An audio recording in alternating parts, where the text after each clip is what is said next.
Andrew, I want to ask you this too, because it seems to me that some people think of cloud as sort of this like for less, right? I'm managing this sort of extremely complex, high TCO internal x86 commodity infrastructure, and oh, now these cloud providers have some economies of scale, so all I'm really doing is getting to the same crap I have here, but I'm spending less because they've already built it and managing it. Do you want to disabuse anybody of that notion? I feel like there's so much attention that gets paid to price cuts, Mm-hmm. and people have this expectation that everything in the cloud is cheap, and there's some aspect of that, but that kind of misses the point. Mm-hmm. Between being an analyst and talking to end users, being at Amazon, things that I saw that were really transformational was less about just being able to save some incremental 2%, 7%, 10%. It's transparency. Every company I've ever talked to really struggles with inventory. Mm-hmm. How much do we have? How much do we spend to deliver this entire workload? You're talking about IT inventory. Yeah. How many servers do we have? How much gigs do we have? All this stuff. And the ability to know what does it cost us to deliver this workload. I mean, very few companies really know that. And when you get a bill from a cloud provider for everything that goes into it, the server, storage, network, facilities, management, people, every bit of it, it really gives you this transparency. It also gives you transparency to see what the uptime was. How much outage did you experience? Any breaches? That can be uncomfortable. That might not be a statistic that you really want to make visible, but in the long run, that's better to know and to have that visibility, to see that service functioning as a service, which when it's this really complex web of different people doing different things, it's very difficult to measure, to manage and take care of it.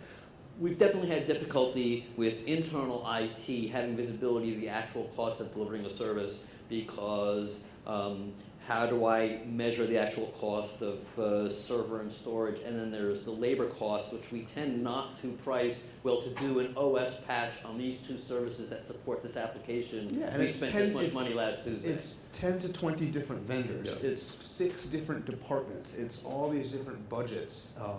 It's impossible and I don't think cloud is the only way to tackle that problem, to make it transparent and to kind of see the end result, but it certainly, I think it represents a really powerful opportunity to do that.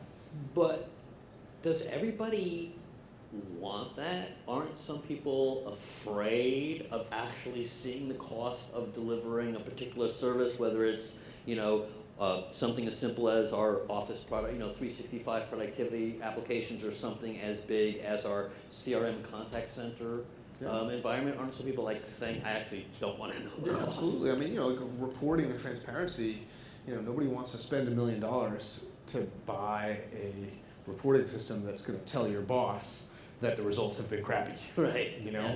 That's a tough pill to swallow. So there's fear. There's fear of what the new metrics and transparency is going to show. There's fear of the skill set that I've developed over the last 10 years is going to become irrelevant. But there's the better thing to be afraid of is that you're going to go out of business if you don't, because your competitors are going to do it and you're not. What Ray was talking about, the percentage of Fortune 500 companies that are not around anymore. To me, that's a more rational fear to really focus on than, I'm going to have to shift my skill set, or, it might be uncomfortable to really know how much this thing costs us. I mean, it can be uncomfortable, but you're going to make better decisions, and the company is going to perform better for that. And I think, it's the world changes fast, and fear is real, and I understand it, and I have sympathy for people who are uncomfortable with that change, but that's life.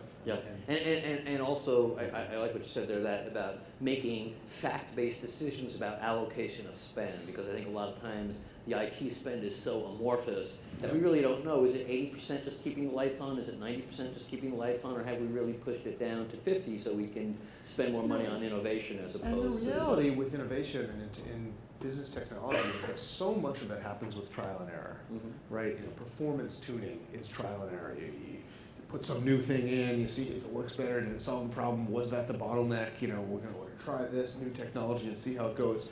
If you're doing trial and error, where you're married to the product for 5 years because it's a capital investment and it takes you 6 months to put it in place, and you spend millions of dollars and you own it for 5 years. I mean, that's a pretty difficult environment to succeed with trial and error. Yep. And what I was seeing at Amazon with the successful companies that were doing it is they can embrace trial and error and not be afraid of it. Try this type of server instance. If it doesn't work, switch to a different one. Give it back. Try this application that has the potential to be transformational to your business model. And if it doesn't work, all right, shut it down. You know, you didn't spend $10 million in 6 months and this massive army of people to make it happen. You able to, the way Amazon describes it, fail fast. Fail fast. Learn that lesson quickly and adapt from it, and then try, rather than funding one, potentially transformational innovation, fund 50 in a year. Yep. And do them quickly and cheaply. Yep. And that's, to me, that is so much more powerful aspect of the cloud than the, 7% discount that you might be getting or, anything like that. And I think it's interesting in Ray's talk, he talked about all this innovation and all this change in business and, unit pricing and so on. I would imagine that most organizations would get that wrong many times before they get it right. So the fairy tale of sort of coming in and getting it right is probably just... Yeah, and if you put that much weight on your guess, you really run the risk of walking the plank and being left out there with made a bad decision and you can't turn back from it. Example, this way they can go to a country faster, maybe with less market research and less investment, and your company's not going to go out of business because you made that bet. Try it quickly, and if Germany turns out to be a bad option, fine, shut it down and go to Hungary or China.